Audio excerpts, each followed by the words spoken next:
Capítulo 10. Explicación completa del caso extraño del Dr. Enrique Jekyll. Nací en el año 1800, heredero de una gran fortuna, dotado con excelentes cualidades. Mi naturaleza me inducía al trabajo. Estimaba mucho la consideración de aquellos de mis compañeros que me parecían prudentes y buenos. En una palabra, hasta donde era posible creerlo. Poseía las condiciones necesarias para tener un porvenir honroso y distinguido.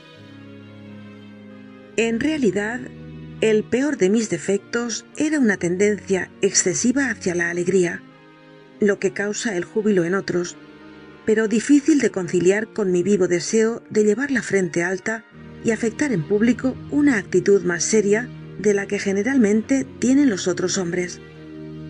De ahí resultó que comencé a ocultar mis diversiones y placeres, y cuando llegué a la edad en que se piensa y reflexiona, empecé a mirar a mi alrededor y a considerar la próspera posición que ocupaba en el mundo. Me sentí ya destinado a una profunda duplicidad en mi manera de vivir. Más de uno hubiera tenido a gloria las irregularidades de que era yo culpable, pero desde el alto punto de vista en el cual me había colocado, las miraba y las ocultaba con una sensación de vergüenza casi mórbida. De modo que fue más bien la naturaleza exigente de mis aspiraciones que ninguna clase de degradación particular en mis faltas, lo que me llevó a ser cuanto fui, lo que con un surco más hondo del que ordinariamente existe para la mayor parte de los hombres, dividió en dos en mi ser aquellas provincias del bien y del mal, que parten y forman el dualismo de la naturaleza humana. En tal estado de ánimo, me vi inclinado a reflexionar profundamente y sin descanso respecto de esa dura ley de la existencia, que reposa sobre las bases de la religión y que es una de las causas de la desgracia de nuestra raza.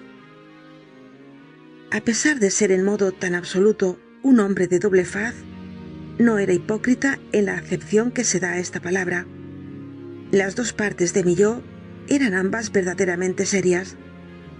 No era más yo en realidad cuando, arrojando todo freno, obraba vergonzosamente, que cuando a la luz del día trabajaba para aumentar mis conocimientos, o cuando procuraba aliviar a los desgraciados y a los enfermos. La casualidad quiso que la orientación de mis estudios científicos, que me guiaban absolutamente hacia lo místico y trascendental, diese de rechazo ejerciendo como una fuerza de repulsión, y me hiciese comprender, iluminándolo con mayor claridad, ese estado de perpetua lucha entre las distintas partes de mi ser. Cada día, y desde el doble punto de vista de la moral y de la inteligencia, llegaba con mayor seguridad al conocimiento de aquella verdad, cuyo descubrimiento parcial me arrastró a este espantoso naufragio, a saber que el hombre no es realmente una entidad, sino que existen dos entidades en él. Digo dos porque el estado de mi propia ciencia no me ha permitido pasar de ahí.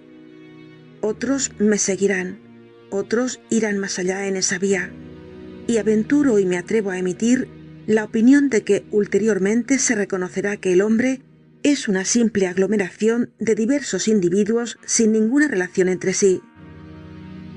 En cuanto a mí, por la misma naturaleza de mi vida, adelanté forzosamente en una sola y única dirección. En el ser moral y en mi propia persona, aprendí a conocer el perfecto y primitivo dualismo del hombre.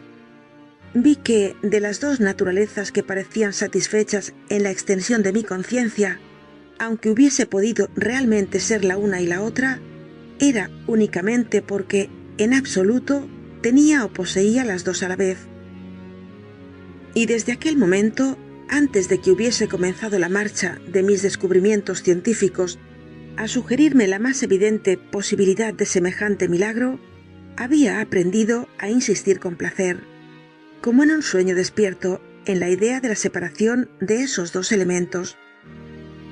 Si, me decía a mí mismo, cada uno de ellos pudiese estar domiciliado en entidades diferentes, la vida se hallaría desembarazada de todo cuanto la hace insoportable.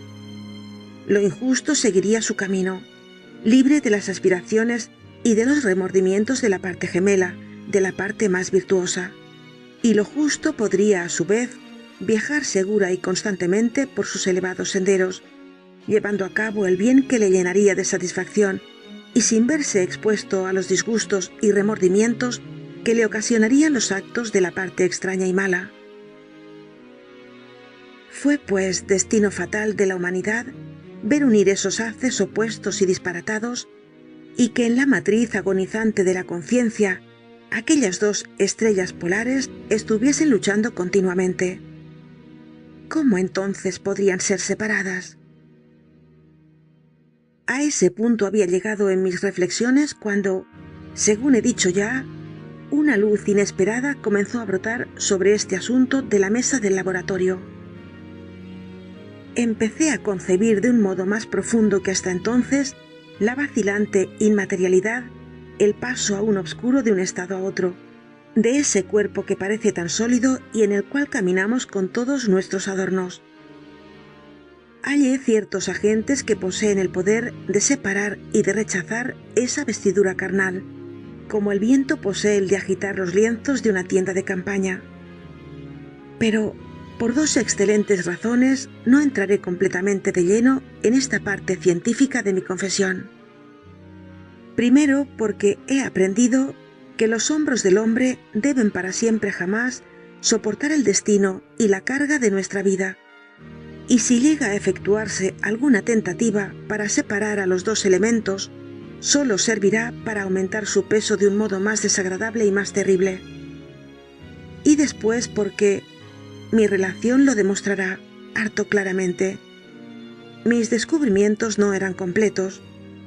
Me bastará, por consiguiente, decir que no solo reconocí que mi cuerpo natural era el fantasma y el éter de algunos de los poderes que componían mi espíritu, sino que llegué a inventar una pócima con la cual esos poderes podían perder su supremacía y reemplazarlos con una segunda forma, que era tan natural como la primera, tan yo como la otra, porque constituía la manifestación misma de los más bajos y despreciables elementos de mi alma. Vacilé mucho tiempo antes de someter esta teoría a la prueba de la práctica. Sabía perfectamente que me exponía a morir, pues una droga que debía medirse con tanta exactitud y sacudir, conmover la verdadera fortaleza de la individualidad, podía, con el menor aumento en la dosis o por la inoportunidad del momento escogido para el experimento, hacer desaparecer para siempre el envoltorio inmaterial que no deseaba yo cambiar. Pero la tentación de un descubrimiento tan original y tan importante concluyó por hacerme vencer los temores y alarmas. Tenía la pócima preparada hacía ya tiempo. Compré de una vez, en casa de un droguero, gran cantidad de una sal especial que, después de mis experimentos, sabía yo que era el último producto necesario. Y finalmente, en una noche maldita, reuní los ingredientes, vigilé su ebullición, los vapores que salían del vaso, y cuando cesó el hervor, en un arranque de valor, bebí la pócima. Terribles angustias se apoderaron de mí, crujidos de huesos, náuseas mortales y un horror del alma que no puede ser mayor en la hora de la muerte o del nacimiento. Luego, aquellos instantes de agonía comenzaron a disminuir gradual y lentamente, y volví en mí como si hubiese salido de una grave enfermedad. Había algo extraño, algo nuevo e indescriptible en mis sensaciones, y su novedad real las hacía extraordinariamente dulces y gratas. Me sentía más joven, más feliz en todo mi ser. En mi fuero interno experimentaba como una audacia embriagadora. Tenía a la vista un mundo de imágenes sensuales que corrían con la misma rapidez que el agua al salir de un molino. Sentíame desligado de los lazos de toda obligación y tenía una libertad de alma desconocida, pero no inofensiva. Desde el primer aliento de aquella nueva vida me consideré malo, 10 veces más malo, esclavo de mi genio maléfico original. Y estas ideas en aquel instante me fortalecían y me embriagaban como hubiera podido hacerlo el vino. Alargaba las manos con la alegría de disfrutar, de acariciar unas sensaciones tan nuevas, y al hacerlo pude observar que mi estatura había disminuido. No había entonces espejo en mi gabinete. El que está cerca de mí mientras escribo estas líneas fue puesto allí más tarde con objeto de ver esas transformaciones. Sin embargo, hacía ya tiempo que la noche había cedido su puesto a la mañana, y la mañana oscura como estaba, iba a desvanecerse ante la claridad del día. Los inquilinos de mi casa estaban encerrados en sus habitaciones durante esas horas tan necesarias al sueño. Decidíme, hinchado como me hallaba por la esperanza y el triunfo, a llegar con mi nuevo envoltorio hasta mi cuarto de dormir.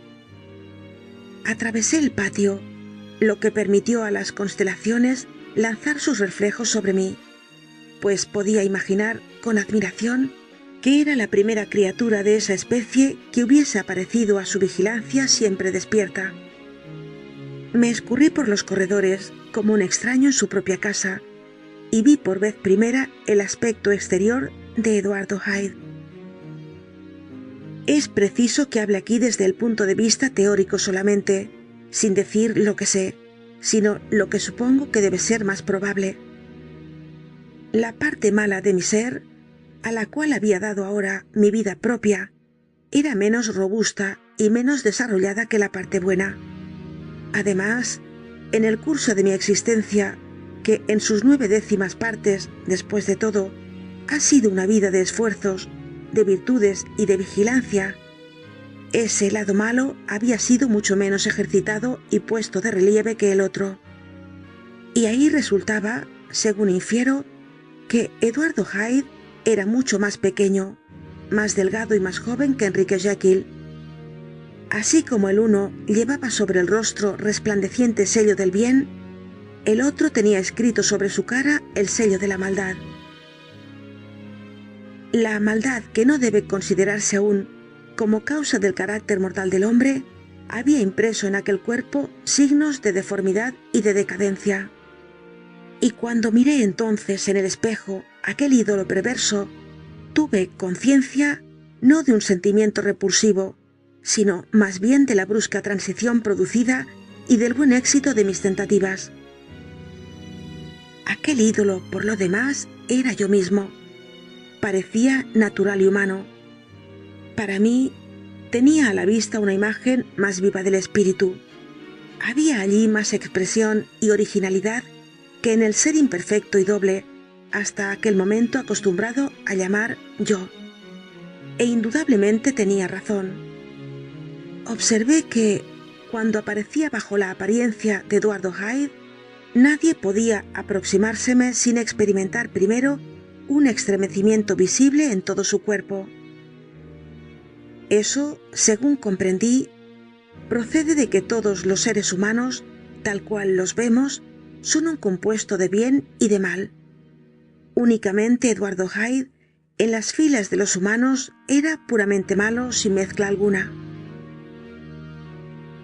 Permanecí por algunos momentos delante del espejo, pero faltaba intentar todavía el último experimento, el decisivo.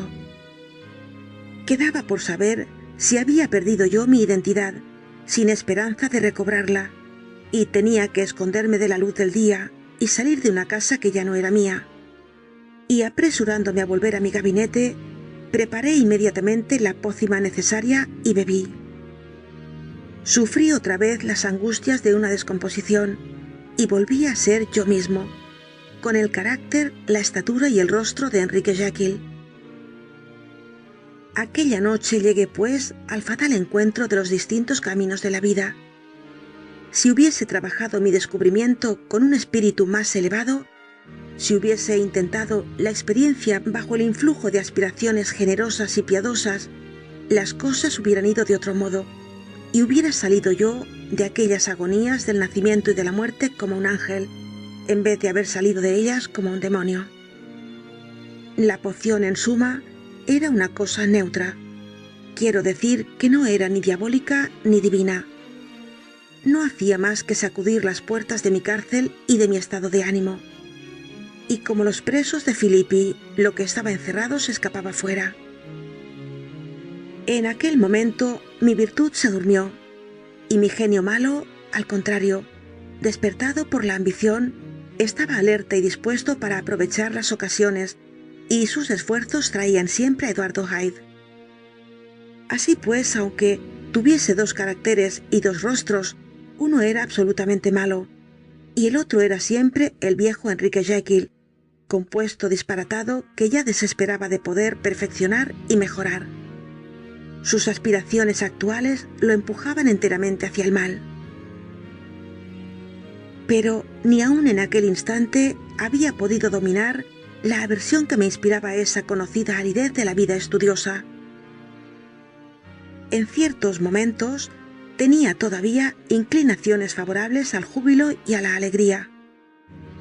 Como mis placeres eran, empleando la palabra benévola, deshonestos, y como no solo era mejor conocido y más considerado, sino que llegaba a ser también hombre de edad, aquella incoherencia en mi vida me era cada día más importuna.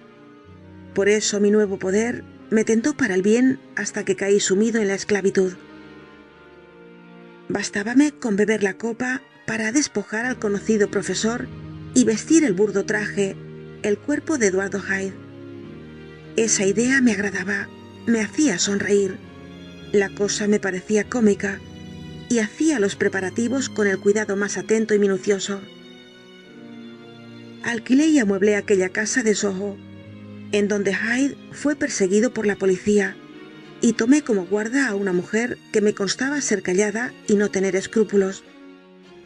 Por otra parte, dije a mis criados que un señor Hyde, cuyas señas les di, tenía plena libertad y poder para entrar y salir en mi casa, y para prevenir cualquier acontecimiento desagradable, hice visitas a casa del Dr. Jekyll y pasé como familiar suyo.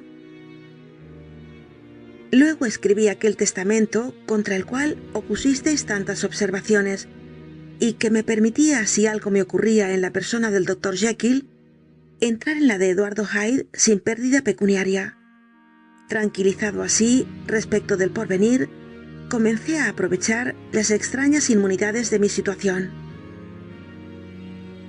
Ha habido hombres antes que yo que pagaron asesinos por hacer ejecutar sus crímenes, dejando a cubierto su propia personalidad y su reputación. Pero yo he sido el primero que ha podido obrar así en cuanto a sus placeres.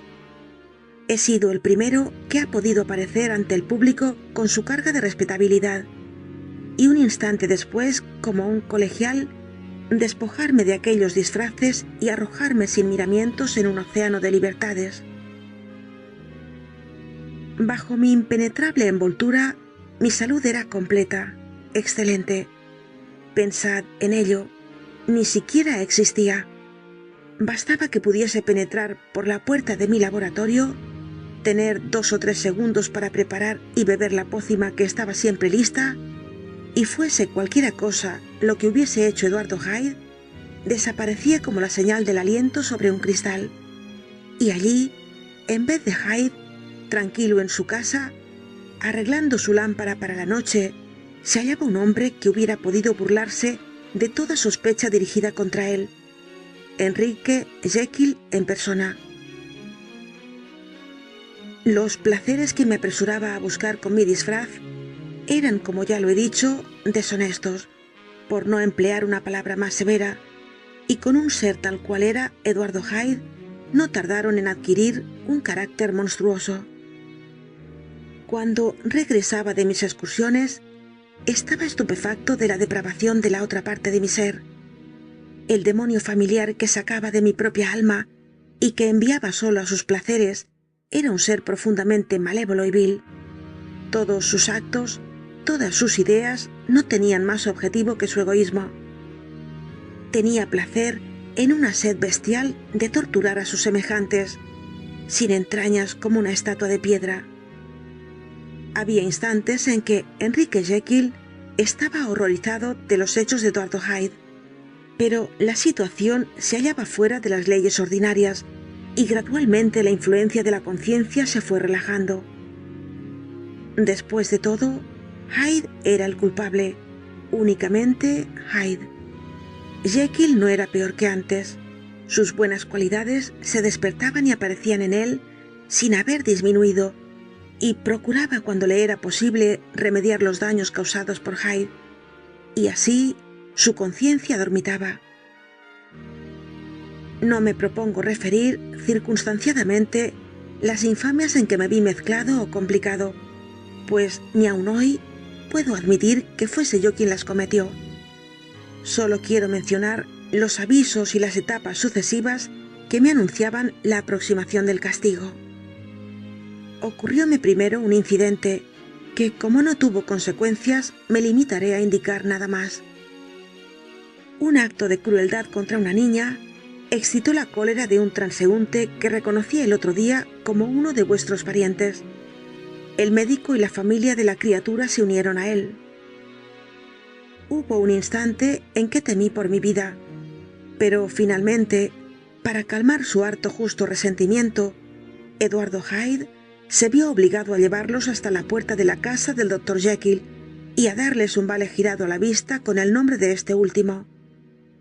Pero ese peligro quedó fácilmente evitado para el porvenir, abriendo una cuenta en otro banco a nombre de Eduardo Hyde, y haciendo con mi letra una caída más oblicua, había dado una firma doble a mi otro ser, y creí de aquel modo ponerme a cubierto contra todo ataque de la fatalidad.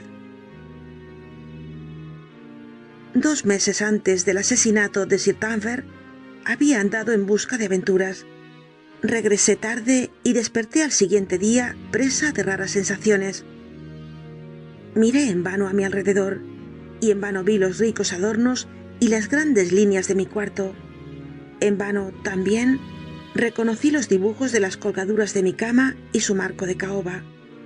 Algo me decía continuamente que no estaba en donde estaba realmente, sino que debía estar en el pequeño cuarto de Soho, en donde tenía costumbre de dormir en el cuerpo de Eduardo Hyde. Me sonreí, y con mis ideas psicológicas empecé a estudiar perezosamente los principios y los datos de semejante ilusión, y resultó que, pensando en ello, volví a caer en el dulce sueño de la mañana.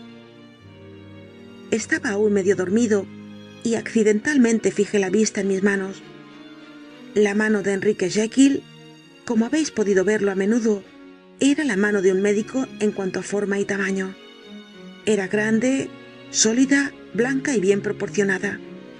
Pero la mano que vi entonces, bastante claramente a pesar de la luz pálida de la mañana, medio oculta como se hallaba sobre la colcha, aquella mano era descarnada, huesosa, de una palidez mate y cubierta de abundantes pelos negros. Era la mano de Eduardo Hyde. Debí permanecer como medio minuto contemplándola, y quedé tan anonadado de admiración y de sorpresa que el terror tardó en despertarse en mi pecho, pero despertó súbitamente y me produjo un estremecimiento parecido al que se experimenta al oír un inesperado redoble de tambores. Salté de la cama y fui a mirarme al espejo. Al ver lo que éste me enseñó, mi sangre casi se heló en las venas. Sí, me había acostado como Enrique Jekyll y me despertaba cambiado en Eduardo Hyde. ¿Cómo explicar semejante transformación? Dirigíme esa pregunta y luego, con otro estremecimiento de espanto, ¿cómo remediarla? Era ya muy entrada la mañana. Los criados estaban levantados. Todas mis drogas se encontraban en el gabinete. Era preciso un largo viaje para ir hasta él, bajar 2 pisos, atravesar un corredor, el patio abierto y la sala de anatomía, lo cual me asustaba.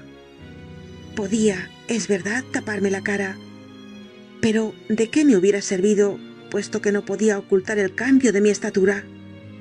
Luego, con indecible alegría, recordé que los criados estaban ya acostumbrados a las idas y venidas de mi otro yo. Vestíme pronto lo mejor que pude, con el traje de mi estatura ordinaria. Atravesé rápidamente la casa y tropecé con Bradshaw, quien me miró sorprendido, apartándose al ver a Mr. Hyde a aquella hora y con aquel traje. 10 minutos después, el Dr. Jekyll había recobrado su forma habitual y estaba sentado, con la frente sombría para aparentar que almorzaba. Mi apetito era realmente bien escaso. Ese incidente inexplicable, esa contradicción en mis experimentos previos, parecían como los dedos babilónicos sobre la pared escribir los términos y las letras de mi sentencia. Comencé a reflexionar más seriamente de lo que hasta entonces sobre el fin y sobre los acontecimientos posibles de mi doble existencia. La parte de mi ser que tenía yo el poder de producir estaba más fortalecida y más nutrida. Hasta me parecía que desde algún tiempo hacía el cuerpo de Eduardo Hyde había ganado en estatura. Cuando me hallaba bajo aquella forma, tenía conciencia de que la sangre circulaba más generosa por sus venas y comenzaba a entrever el peligro de que si ese estado se prolongaba, el equilibrio de mi doble naturaleza podría quedar definitivamente destruido, anonadado el poder de un cambio a voluntad, y que el carácter de Eduardo Hyde sería finalmente el mío. El poder de la pócima no había tenido siempre igual resultado. Un día, al principio de mis transformaciones, su efecto había sido completamente nulo. Desde entonces tenía con frecuencia que doblar la dosis, y una vez hasta con riesgo de mi vida, tuve que ponerla triple. Estos fracasos, aunque raros, habían contribuido a nublar algo mi alegría. Pero ahora, advertido por el accidente de la mañana, llegué a observar que así como al principio la dificultad había consistido en echar fuera el cuerpo de Enrique Jekyll, había ido poco a poco cambiando de aspecto y consistía ahora en desalojar a la otra individualidad. Todo parecía, pues, conducirme a la misma conclusión, a saber que perdía lentamente mi poder sobre mi ser primitivo, el mejor, el superior, y que con la misma lentitud me iba incorporando en el segundo y el peor. Comprendía que era preciso escoger entre esos dos seres. Mis dos naturalezas tenían una memoria común, pero en cuanto a las otras facultades, estaban desigualmente compartidas. Jekyll, que era una mezcla, sufriendo a veces los temores más vivos y los apetitos más ávidos, se complacía tomando parte en los placeres y aventuras de Hyde. Pero Hyde era indiferente para con Jekyll, o solo se acordaba de él como el bandido de las montañas se acuerda de las cuevas en donde se oculta cuando le persiguen. Jekyll tenía más que el interés de un padre, Hyde tenía más que la indiferencia de un hijo. Identificarme con Jekyll era renunciar a esos apetitos por los cuales había tenido siempre la mayor indulgencia y que desde algún tiempo acá empezaba a acariciar. Identificarme con Hyde era renunciar a mil intereses y ambiciones y volver a ser de golpe y para siempre un ser despreciable y privado de toda amistad. El contrato podía parecer desigual, pues había aún otra consideración que tener en cuenta. Mientras que Jekyll sufriría el martirio y se quemaría vivo a causa de su abstinencia, Hyde ni siquiera tendría conciencia de lo que habría perdido. Por extrañas que sean las circunstancias en que me encuentro, los efectos de este dualismo son tan viejos y tan vulgares como el hombre mismo, pues son poco más o menos los mismos apetitos y los mismos temores los que hacen titubear al pecador apasionado y tembloroso, y sucede conmigo lo que con el mayor número de mis semejantes, y es que escojo la mejor parte, solo que me falta firmeza para persistir en mi resolución. Sí, prefería al doctor anciano y descontento, rodeado de amigos y de esperanzas honradas y envidiables. Dije resueltamente adiós a la libertad, a la juventud, si se tenía en cuenta mi edad, al andar ligero, al ardiente hervir de la sangre, a los placeres juveniles, cosas de las cuales disfrutaba bajo el disfraz de Hyde. Tomé este partido, no quizás sin ninguna reserva mental, pues no abandoné la habitación de Soho ni destruí los trajes de Eduardo Hyde, que están siempre en mi gabinete, dispuestos para ser puestos en uso. Durante 2 meses, sin embargo, fui sincero en mi determinación. Durante 2 meses seguí una vida de una severidad tal cual nunca había llegado antes a observar, y me regocijaba con las compensaciones que me proporcionaba mi conciencia. Pero andando el tiempo, la impresión de mis temores concluyó por desvanecerse. Las alabanzas de la conciencia empezaron a ser únicamente cosa vulgar. Comenzaron a torturarme dolores y deseos apasionados, como si Hyde luchase por recobrar su libertad. Un día, en un instante de decaimiento moral, compuse de nuevo la bebida transformadora y la absorbí de un trago. No creo que, si un borracho discute o raciocina consigo mismo respecto de su vicio, haya sido detenido o impedido de cada 500 veces una sola, por los peligros que va a correr a causa de la insensibilidad bestial y física en que va a sumirse. Jamás tampoco, al examinar mi situación, me había dado cuenta de la completa insensibilidad moral y de aquella increíble tendencia hacia el mal que eran los puntos característicos del genio de Eduardo Hyde. También por ahí fui castigado. Mi demonio había permanecido mucho tiempo enjaulado y salió rugiendo de su encierro. Tenía yo conciencia, sin embargo, en el momento mismo en que bebí la pócima, de aquella tendencia hacia el mal más desenfrenada, más furiosa. Supongo que debe atribuirse a esa excitación de mi alma la violencia y la impaciencia con las cuales escuché las atentas palabras de mi desgraciada víctima. Quiero a lo menos confesarlo delante de Dios. Es imposible que un hombre moralmente sano haya podido hacerse culpable de ese crimen tras una provocación tan insignificante. Quiero declarar también que herí con una idea tan falta de razón como la que puede tener un niño enfermo que despedaza un juguete.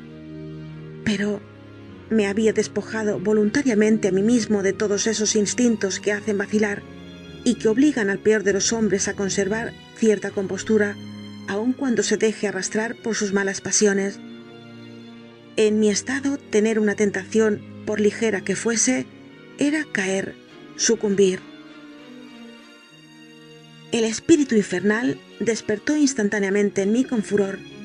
Con un verdadero transporte de júbilo, molía a palos aquel cuerpo que no oponía resistencia, y producía delicioso gozo en mi ser cada golpe que descargaba. Solo cuando vino el cansancio fue cuando, repentinamente, en medio de mi acceso de locura, me llegó al corazón una fuerte sensación de terror. La neblina que cubría mi vista se disipó y comprendí que mi vida iba a ser deshonrada. Huí lejos del teatro de tales excesos, radiante de gloria y temblando a un mismo tiempo, satisfecha y estimulada mi pasión por el mal y con el amor de la vida subido al más alto grado. Corrí a la casa de Soho y, para librarme mejor de cualquiera persecución, destruí mis papeles. Luego salí. Pasé por las calles que alumbraban los faroles, llevando la misma alegría en mi espíritu, regocijándome de mi crimen, con el juicio bastante claro y dispuesto para preparar otros, pero con los ojos y el oído atentos, temiendo los pasos de algún vengador. Hyde tenía una canción en los labios cuando preparó la pócima, y al tomarla bebió a la salud de su víctima. Apenas habían concluido las angustias de la transformación, Enrique Jekyll, vuelto a su propio ser, caía de rodillas con un torrente de lágrimas de gratitud y de remordimiento, elevando hacia Dios sus manos cruzadas. El velo que ocultaba mi indulgencia se rasgó de arriba a abajo. Volví a ver mi vida entera.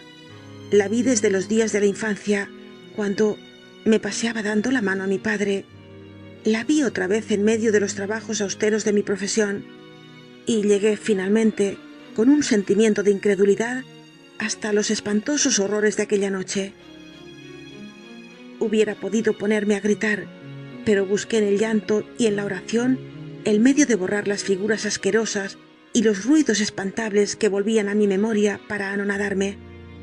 Y continuamente, en medio de mis oraciones, el rostro malo de mi iniquidad me miraba hasta las profundidades del alma. Cuando el vivo dolor de esos remordimientos comenzó a calmarse, llegué poco a poco hasta ideas menos tristes. Lo que tenía que hacer en adelante era sencillo. Hyde no podía volver para el porvenir. Queriéndolo o sin quererlo yo, Estaba desde aquel momento encerrado en la parte mejor de mi existencia. Y cuánto me complacía esa idea. Con qué humildad voluntaria me felicitaba por hallarme de nuevo dentro de las restricciones naturales de la vida ordinaria. Con qué sincera sumisión cerré la puerta por la cual había entrado y salido tantas veces y destrocé la llave bajo mis pies. Al día siguiente, los diarios anunciaron que el asesino había sido visto, que el crimen de Hyde era evidente y que la víctima era un hombre que disfrutaba del aprecio público. Aquello no había sido únicamente un crimen, sino también una locura trágica. Me agradaba ver emitir esa opinión. Felicitábame interiormente viendo que mis tendencias mejores se hallaban fortalecidas de aquel modo y puestas, además, bajo la salvaguardia del horror que inspira el cadalso. Jekyll era, pues, mi refugio, mi asilo. Que Hyde se dejase ver un instante fuera, y los brazos de todos los hombres se levantarían para prenderlo y para matarlo. Resolví rescatar lo pasado con mi conducta futura, y puedo añadir que mi resolución produjo algún bien. Sabéis por vos mismo cuánto trabajé recientemente en los últimos meses del año pasado para mejorar la suerte de los desgraciados. Sabéis que he hecho mucho por otros y que los días han transcurrido para mí tranquilamente, casi con dicha y felicidad. No puedo decir, por cierto, que esa vida de beneficencia y de inocencia me pesase. Creo, al contrario, que cada día era para mí más agradable. Pero me atormentaba siempre el dualismo de mis tendencias, y cuando los rigores de la penitencia impuesta comenzaron a dulcificarse, los malos instintos de mi ser, durante tanto tiempo acariciados, aunque encadenados hacía poco, rugieron con violencia pidiendo su libertad. No pensaba ciertamente en resucitar a Hyde. Solo la idea de esa resurrección bastaba para asustarme y estremecerme. Y como un pecador vulgar, concluí sin embargo por sucumbir a los constantes asaltos de la tentación. Todas las cosas tienen un fin. El vaso mayor concluye por llenarse, y esa débil condescendencia a mis malhadados instintos concluyó también por destruir mis buenos propósitos. No me hallaba aún alarmado. La caída parecía natural, y ser únicamente un retroceso a aquellos antiguos días anteriores a mi descubrimiento. Oíd lo que me aconteció. Era un hermoso y claro día de enero. Atravesaba el Parque del Regente. El suelo estaba húmedo en los puntos donde la nieve se había derretido, pero el cielo aparecía despejado y sin nubes. El gorjeo de los pájaros se mezclaba a unos olores suaves y deliciosos, casi primaverales. Me senté en un banco al sol. La parte animal de mi ser se gozaba en los recuerdos. La parte espiritual estaba algo dormida, pero dispuesta a futuras expiaciones, aunque sin querer comenzarlas desde luego. Después de todo, decíame a mí mismo que era semejante a mis vecinos, y entonces sonreí comparándome con los demás hombres, mi buena voluntad, mis beneficios y mi actividad, con su crueldad y su pereza. En el mismo instante en que me acudía aquel orgulloso pensamiento, un calambre, un estremecimiento me pasó por todo el cuerpo, una horrible náusea, un temblor mortal se apoderaron de mí. Todo ello pasó dejándome algo débil, y a pesar de esa debilidad, comencé a experimentar un cambio en el curso de mis ideas, mayor osadía, desprecio del peligro y un abandono real de los deberes y obligaciones de este mundo. Miré al suelo. Mi traje caía informe sobre mis miembros encogidos y arrugados. La mano que descansaba en mi rodilla era nerviosa y peluda. Otra vez volvía a ser Eduardo Hyde. Poco antes me hallaba seguro del respeto de los demás hombres, rico, estimado, mientras que ahora me veía convertido en vulgar presa de los hombres, perseguido, sin domicilio, un asesino común amenazado con el cadalso. Mi razón vacilaba, pero no me abandonó completamente. Más de una vez, Había observado ya que, bajo mi segunda forma, mis facultades parecían más vivas y animadas, mis ideas más elásticas, y así aconteció que, allí en donde quizá Jekyll hubiese sucumbido, Hyde se elevó a la altura que requería el momento. Mis ingredientes se hallaban en una de las gavetas de un armario de mi gabinete. ¿Cómo hacer para tenerlos? Ese era el problema cuya solución buscaba, apretándome las sienes con ambas manos. Había cerrado la puerta del laboratorio. Si hubiese tratado de entrar por la casa, mis propios criados me hubieran llevado a la horca. Vi que tenía que acudir a otras manos y pensé en Lanyon. Pero, ¿cómo llegar hasta él? ¿Cómo persuadirlo? Suponiendo que llegase a evitar el arresto en las calles, ¿cómo hacer para ir hasta él? ¿Y cómo lograría yo, visita desconocida y repugnante, persuadir al gran médico a ir a saquear el gabinete de estudio de su colega el doctor Jekyll? Recordé entonces la originalidad de mi carácter. Me quedaba un partido que tomar. Podía escribir con mi propia letra y cuando me hallé iluminado por aquella chispa vivificadora, la vía que debía seguir se presentó a mi vista desde el principio hasta el fin. En esto arreglé mi traje lo mejor que pude y llamando a un coche que pasaba, me hice conducir a una posada de la calle Portland, cuyo nombre recordaba felizmente. Al verme, mi aspecto era verdaderamente bastante cómico, aunque el traje convenía más bien a un hombre que estuviese en un instante trágico. El cochero no pudo ocultar la risa. Rechiné los dientes mirándolo con furor diabólico. La sonrisa desapareció de sus labios, afortunadamente para él y más aún para mí, pues en cualquiera otra circunstancia le hubiera arrojado a viva fuerza de su sitio. Al entrar en la posada, eché una mirada a mi alrededor con aire tan terrible que temblaron las personas allí presentes. Mientras estuve a su vista, no se miraron entre sí. Recibieron obsequiosas mis órdenes. Me condujeron a un cuarto y me llevaron recado de escribir. Hyde, en peligro de perder la vida, era un ser desconocido hasta para mí, pues conmovido por una cólera desenfrenada, estaba suficientemente excitado para cometer otro asesinato, deseoso de hacer sufrir a sus semejantes. Pero fue sin embargo hábil y contuvo sus accesos de furor con grandes esfuerzos de voluntad.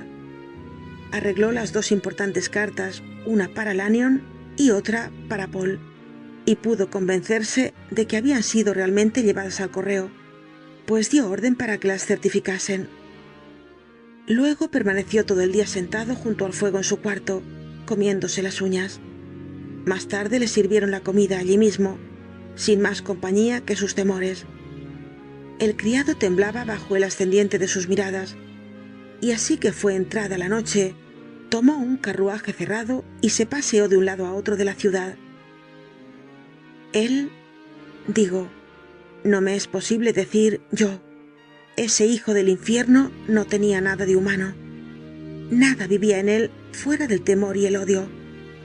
Cuando, en fin, creyó que el cochero iba a empezar a desconfiar, bajó del coche y se aventuró a pie, con su traje desproporcionado para su estatura y propio para atraer sobre él la atención de los transeúntes nocturnos.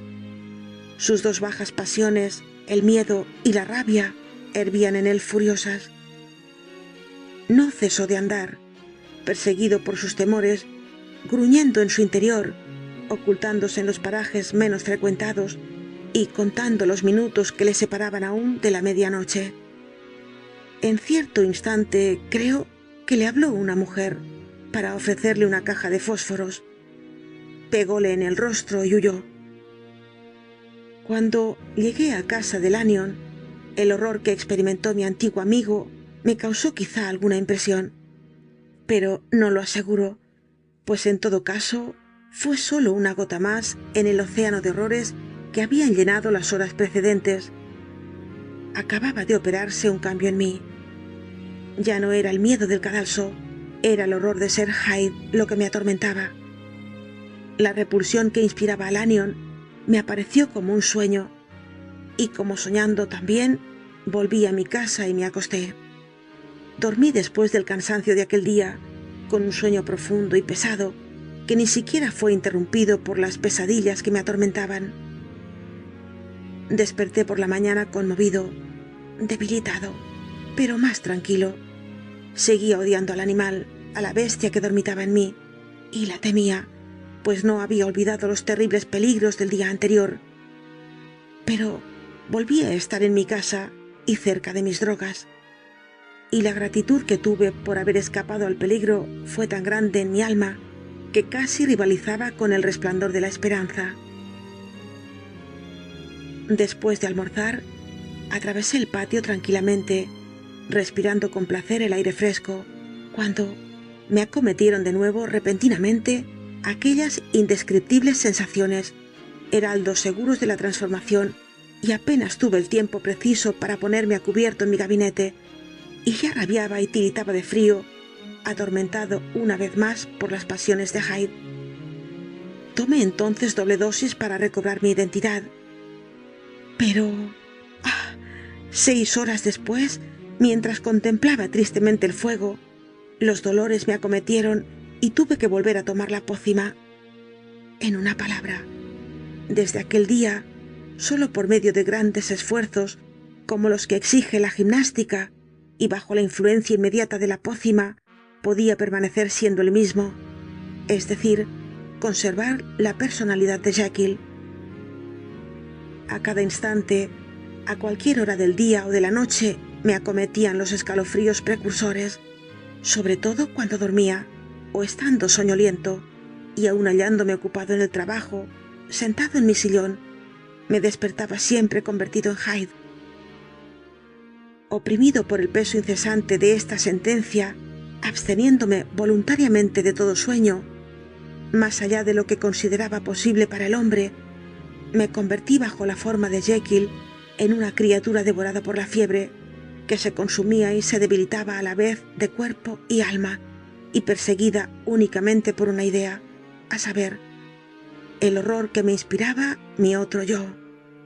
Pero cuando dormía, o cuando el efecto de la medicina había pasado, sentía casi sin transición, pues los dolores de la transformación iban disminuyendo cada día, un estado de espíritu en el cual me acometían visiones terribles, en que sentía hervir en mi alma odios sin razón ni motivo, y en que mi cuerpo no parecía ya bastante fuerte para contener las rabiosas energías vitales. Hubiérase dicho que el vigor de Hyde había crecido con la debilidad de Jekyll, y en verdad el odio que los dividía entonces era igual en ambos lados. Para Jekyll era una lucha por su propia vida. Habíase dado cuenta de la deformidad de aquella criatura que compartía con él algunas de sus facultades intelectuales, y era su compañero obligado, forzoso ante la muerte.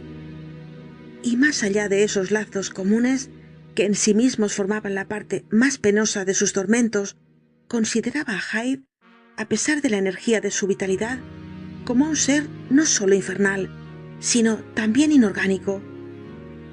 Pero lo que le producía mayor terror era la idea de que el lodo del infierno podía emitir sonidos y lanzar gritos, que aquel polvo informe podía gesticular y cometer pecados, que lo que estaba muerto y no tenía ninguna forma podía sin embargo llenar las funciones de la vida, y que todo aquel conjunto estaba unido a su persona más estrechamente de lo que hubiera podido estarlo una esposa, un ojo, que aquel conjunto estaba preso en su propia carne, hasta el punto de que durante el misterio del sueño podía luchar contra él y arrebatarle su misma existencia. El odio que experimentaba Hyde contra Jekyll era de otra naturaleza. Su miedo al patíbulo le obligaba continuamente a suicidarse por un momento, volviendo a su estado de dependencia, formando entonces una parte de otro ser en vez del ser mismo. Odiaba aquella necesidad, odiaba aquella tristeza a la cual Jekyll se entregaba ahora, y experimentaba todo el odio que sentían contra él. De ahí aquellos juegos de manos que me hacía, garabateando con mi propia letra, blasfemias en mis libros, quemando las cartas, destruyendo el retrato de mi padre, y en realidad Si el temor de su muerte no le hubiese contenido, tiempo haría que se hubiese perdido para arrastrarme en su ruina. Pero tenía extraordinario amor a la vida. Voy aún más allá. Yo, que siento volvérseme el corazón y me estremezco con solo pensar en él, cuando recuerdo su vil pasión por la vida y cuando recuerdo sus temores de que llegase a suicidarme, casi tengo compasión de él. Es inútil. Me falta tiempo para prolongar esta descripción.